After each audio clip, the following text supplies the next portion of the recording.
ശുഗപുരം ദക്ഷിണാമൂർത്തി ക്ഷേത്രത്തിൽ ഋഗ്വേദ ലക്ഷാർച്ചനയ്ക്ക് വേദിയൊരുങ്ങുന്നു.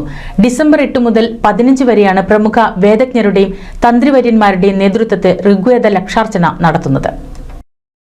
3500 വർഷത്തിലധികം പഴക്കമുള്ള ദക്ഷിണേന്ത്യയിലെ ഏക ദക്ഷിണാമൂർത്തി ക്ഷേത്രമായ ശുഗപുരം ദക്ഷിണാമൂർത്തിയിൽ വർഷങ്ങളായി മുടങ്ങിക്കിടന്നിരുന്ന ഋഗ്വേദ ലക്ഷാർച്ചനയ്ക്ക് വീണ്ടും തിരിതെളിയുകയാണ്. വൈദിക കാര്യങ്ങളിൽ വളരെ മുന്നോട്ട് നിന്ന് വളരെ അപൂർവമായിട്ടുള്ള ക്ഷേത്രങ്ങളിൽ ഒന്നാണ് ശുഗപുരം ദക്ഷിണാമൂർത്തി ക്ഷേത്രം.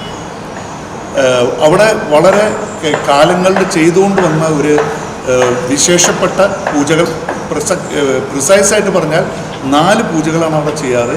ഒന്ന് കലശം, പിന്നെ ഋഗ്വേദ മുറഹോമം, പിന്നെ ഋഗ്വേദ ലക്ഷാർച്ചന.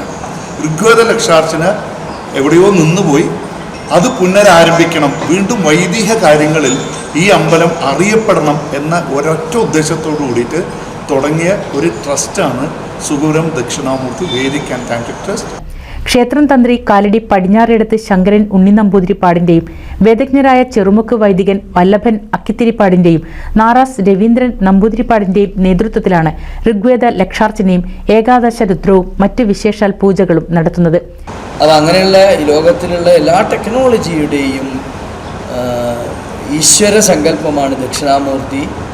കുട്ടികൾക്ക്, പഠിക്കുന്ന കുട്ടികൾക്ക്, പ്രാക്ടീസ് ചെയ്യുന്ന ഏത് ഫീൽഡിലായാലും അവർക്കൊക്കെ തന്നെ, അതേപോലെ വേദം അഭ്യസിക്കുന്നവർക്ക്, രാജാക്കന്മാർക്ക്,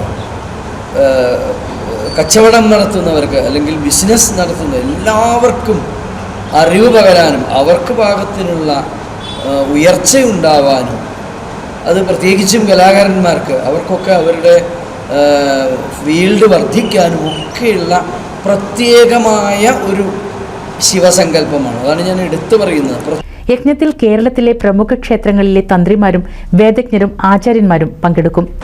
ശുഗപുരം ക്ഷേത്രത്തിൽ നടത്തപ്പെടാൻ പോകുന്ന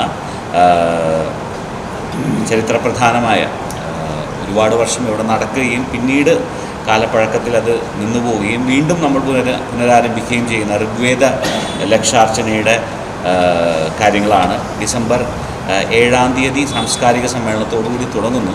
8-ാം തീയതി മുതലാണ് ലക്ഷാർച്ചന ആരംഭിക്കുന്നത്. 8 മുതൽ 15 വരെ ഒരാഴ്ച നീണ്ടു നിൽക്കുന്ന കാലയളവിൽ കേരളത്തിലെ പല മഹാക്ഷേത്രങ്ങളിലെ പല തന്ത്രിവര്യന്മാരും ഇവിടെ പങ്കെടുക്കുന്ന, അതായത് അവർ സന്തോഷപൂർവ്വം അവരുടെ ഒരു കർമ്മമായി, ധർമ്മമായി കരുതി ഇവിടെ വന്ന് ഈ പൂജയിൽ പങ്കുചേരുന്നു. അതാണ് ഏറ്റവും. 7-ാം തീയതി വൈകിട്ട് നടക്കുന്ന സാംസ്കാരിക സമ്മേളനത്തോടെയാണ് പരിപാടികൾക്ക് തുടക്കം കുറിക്കുന്നത്. മലബാർ ദേവസ്വം പ്രസിഡന്റ് MR മുരളിയുടെ അധ്യക്ഷതയിൽ തിരുവിതാംകൂർ ദേവസ്വം പ്രസിഡന്റ് PS പ്രശാന്ത് സാംസ്കാരിക പരിപാടി ഉദ്ഘാടനം ചെയ്യും. ഋഗ്വേദ ലക്ഷാർച്ചനയുടെ 1-ാം ദിവസമായ 8-ാം തീയതി നുടുവിൽ മഠം അച്യുത ഭാരതി സ്വാമിയാർ, തിരുവിതാംകൂർ രാജകുടുംബം, അശ്വതി തിരുനാൾ ഗൗരി ലക്ഷ്മിബായി, ശബരിമല തന്ത്രി താഴമൺ മഠം കണ്ഠരര് മഹേഷ് മോഹനര് തുടങ്ങിയവർ പങ്കെടുക്കും. പ്രശസ്ത പിന്നണി ഗായകൻ അനൂപ് ശങ്കറിന്റെ ഭക്തിഗാനസന്ധ്യയും നടക്കുമെന്ന് ഭാരവാഹികൾ വാർത്താസമ്മേളനത്തിൽ അറിയിച്ചു. വാർത്താസമ്മേളനത്തിൽ Sankaranunni Namboothiripad, Naras Raveendran Namboothiripad, Anoop, Gopal Melarkode, Shankar, N Unnikrishnan, doctor Krishna Pisharody, Sadanandan Karat, Sathyan Warrier, PM Mahesh, TN Anoop, Prasad Namboothiri എന്നിവർ പങ്കെടുത്തു. NCV news, Edappal.